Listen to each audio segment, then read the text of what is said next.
ஆரம்பிக்கலாங்களா?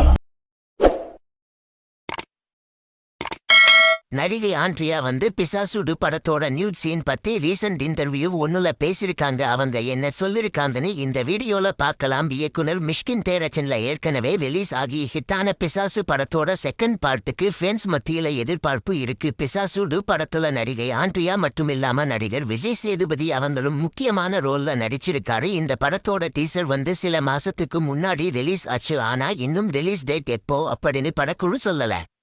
இதுக்கு மத்தியில நடிகை ஆண்ட்ரியா பிசாசுடு படத்துல நியூட் சீன்ல நடிக்கல அப்படின்னு சொல்லிருக்காங்க. பிசாசுடு படத்துல நியூட் சீன் பத்தி நடிகை ஆண்ட்ரியா என்ன சொல்லிருக்காங்கன்னா, நியூட் சீன்ஸ் ஸ்கிரிப்ட்ல எழுதியிருந்தாங்க. ஆனா படம் ஷூட் பண்றப்போ டைரக்டர் நியூட் சீன்ஸை ரிமூவ் பண்ணிட்டாங்க. பிசாசுடு படத்துல எராட்டிக் சீன்ஸ் இருக்கும், ஆனா நியூடிட்டி இல்ல. மிஷ்கின் சார் பிசாசுடு படத்தை வெறும் சர்வைவலுக்காக எடுக்கல, அவர் பெரிய பெரிய நடிகர்களோட வேலை செஞ்சிருக்காரு. இப்படிப்பட்ட டைரக்டர் எனக்கு ஒரு கேரக்டர் கொடுத்துருக்காரு, அவரோட விஷனை நம்பணும், அவரோட நோக்கம் தனித்துவமானது அப்படின்னு சொல்லிருக்காங்க.